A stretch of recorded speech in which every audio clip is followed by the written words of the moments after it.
गोता किसके साथ जाएंगे, क्योंकि उनके पुराने नेता बुलो मंडल तो जदयू में चले गए हैं, और जदयू में जब चले गए हैं तो बुलो मंडल को तो गठबंधन धर्म का पालन करना पड़ेगा और इंजीनियर शैलेंद्र के लिए जो है काम करना पड़ेगा या उनके लिए वोट मांगना पड़ेगा। अगर कोई भूमिहार कैंडिडेट वहां से चुनाव लड़ता है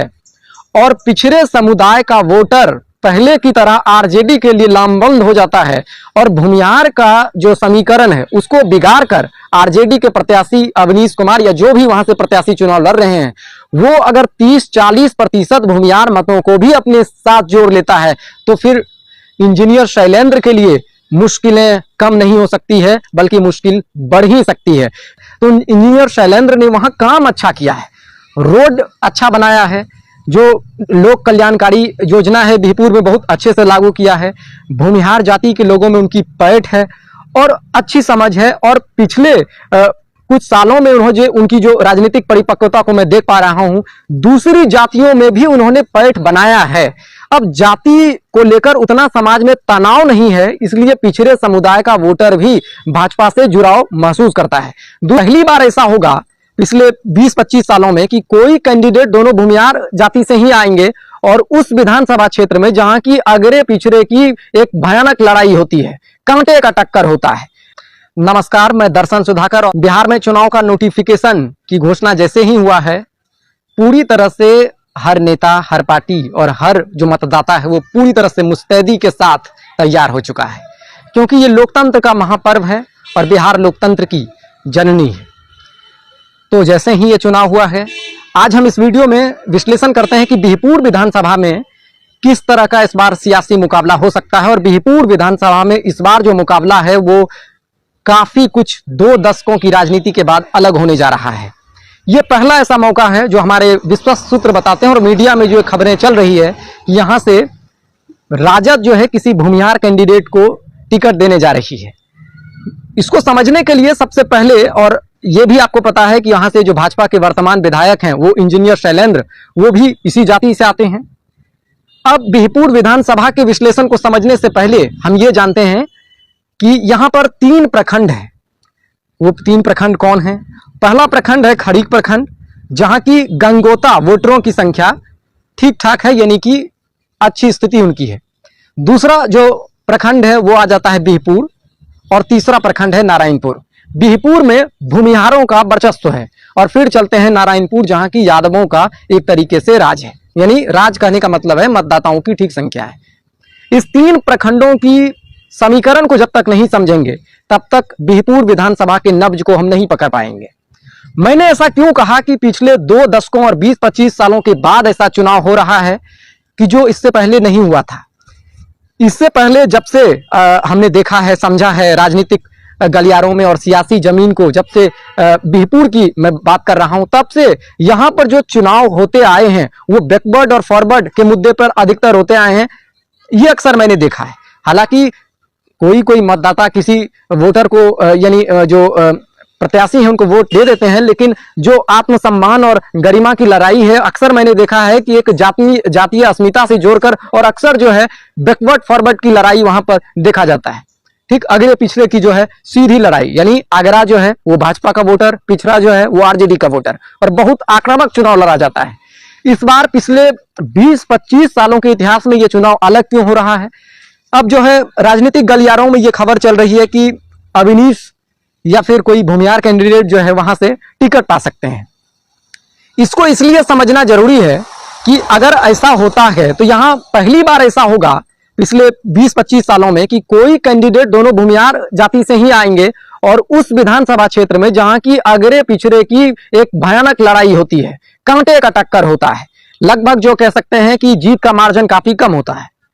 यानी कि 15-20 हजार के आसपास। तो ऐसी परिस्थितियों में यह विधानसभा न सिर्फ कांटे की टक्कर के लिए तैयार हो सकता है, बल्कि जो है उतना ही दिलचस्प हो सकता है। लेकिन एक बात गौर करने वाली है, और यह हकीकत भी है, यहाँ के जो वर्तमान विधायक हैं इंजीनियर शैलेंद्र, इससे पहले 2010 में भी वो चुनाव जीते थे, लेकिन 2015 में महागठबंधन से उनका मुकाबला था और वो हार गए थे। थोड़ा सा जातिगत समीकरण में भी वो पिछड़ गए, और दूसरी बात है कि महागठबंधन उस समय जदयू जो है राजद के साथ मिलकर चुनाव लड़ी थी, तो वो सीट नहीं निकाल पाए थे। लेकिन ये तय है कि जब उनको 5-5-10 साल उन्होंने काम किया और बीच में 15 को हटा दिया जाए, तो इंजीनियर शैलेंद्र ने वहां काम अच्छा किया है, रोड अच्छा बनाया है, जो लोक कल्याणकारी योजना है बिहपुर में बहुत अच्छे से लागू किया है, भूमिहार जाति के लोगों में उनकी पैठ है और अच्छी समझ है। और पिछले कुछ सालों में उन्होंने उनकी जो राजनीतिक परिपक्वता को मैं देख पा रहा हूं, दूसरी जातियों में भी उन्होंने पैठ बनाया है। अब जाति को लेकर उतना समाज में तनाव नहीं है, इसलिए पिछड़े समुदाय का वोटर भी भाजपा से जुड़ाव महसूस करता है। दूसरी बात, जिसके खिलाफ इंजीनियर शैलेंद्र चुनाव लड़ते थे बूलो मंडल के खिलाफ, तो वो जो है वो अब जदयू में चले गए हैं। अब बताया जा रहा है, जो राजनीतिक पंडित हैं वो कह रहे हैं कि उनको जो है गोपालपुर से टिकट मिल रहा है। अब तो ये राजनीतिक बात है, देखना यह है क्या हो सकता है। तो अब जब बूलो मंडल रहे नहीं उसके मुकाबले में वो जदयू में चले गए हैं, तो ऐसे सब जो है कयासों के बीच इंजीनियर शैलेंद्र को पिछड़े समुदाय का भी वोट मिल सकता है, क्योंकि जो बूलो मंडल हैं वो जदयू में चले गए हैं और उनके खिलाफ जो है कोई पिछड़ा वोटर यानी कि जो प्रत्याशी है वो नहीं है। ये तो इंजीनियर शैलेंद्र की एक तरीके से मजबूती है। लेकिन कई लोग कहते हैं कि जो इंजीनियर शैलेंद्र हैं वो जो मतलब भूमिहार जाति के ही कुछ लोग हैं उन पर आरोप लगाते हैं। जिस तरह से सोशल मीडिया में मैं देख रहा था कि उन्होंने जो है अच्छे से काम नहीं किया है, वो मतलब अपने ही जाति के लोगों का काम नहीं करते हैं। लेकिन जो अधिकतर भूमिहार जाति के लोग हैं वो इंजीनियर शैलेंद्र के पक्ष में हैं, ये भी हकीकत है। लेकिन जितनी मजबूती और जितनी ताकत इंजीनियर शैलेंद्र की बिहपुर में है अपने जाति को लेकर और पिछड़े समुदाय में भी जिस तरह से वो पैठ बना रहे हैं, सबसे बड़ी जो खतरे की घंटी उसके लिए है वो आरजेडी से कोई भूमिहार कैंडिडेट का होना है। ऐसा मैं क्यों आपको बता रहा हूं, अगर कोई भूमिहार कैंडिडेट वहां से चुनाव लड़ता है और पिछड़े समुदाय का वोटर पहले की तरह आरजेडी के लिए लामबंद हो जाता है और भूमिहार का जो समीकरण है उसको बिगाड़ कर आरजेडी के प्रत्याशी अवनीश कुमार या जो भी वहां से प्रत्याशी चुनाव लड़ रहे हैं वो अगर 30-40% भूमिहार मतों को भी अपने साथ जोड़ लेता है, तो फिर इंजीनियर शैलेंद्र के लिए मुश्किलें कम नहीं हो सकती है बल्कि मुश्किल बढ़ ही सकती है। क्योंकि उसके साथ मैंने आपको जैसे बताया कि नारायणपुर में जो है जो यादवों का बाहुल्य इलाका है, बिहपुर में भूमिहारों का जो है बाहुल्य इलाका है, और उसके साथ साथ जो है आपका खड़ी प्रखंड में जो है वो गंगोता मतदाताओं की संख्या अधिक है। तो ऐसी परिस्थिति के बीच गंगोता किसके साथ जाएंगे,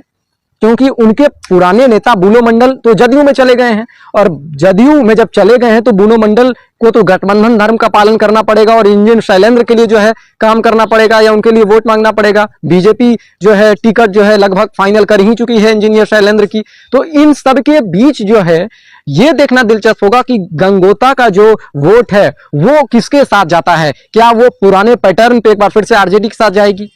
ये समझना जरूरी है। लेकिन तेजस्वी यादव ने जो बड़ा राजनीतिक दांव खेला है, अवनीश कुमार को टिकट जो देने की बात कही जा रही है सोशल मीडिया पे, अगर भूमिहार कैंडिडेट के रूप में वो उनको टिकट देते हैं वहां से, तो अब भूमिहार समुदाय का जो वोटर है उसमें भी असमंजस का दौर होगा कि अब दोनों कैंडिडेट मेरा ही हैं, दें तो किसको दें। इसीलिए मैंने अभी कहा विश्लेषण से पहले, अगर कुछ जो 30-40% भूमिहारों का भी वोट अगर अपने साथ जोड़ लेते हैं और बाकी पिछड़े समुदाय को अगर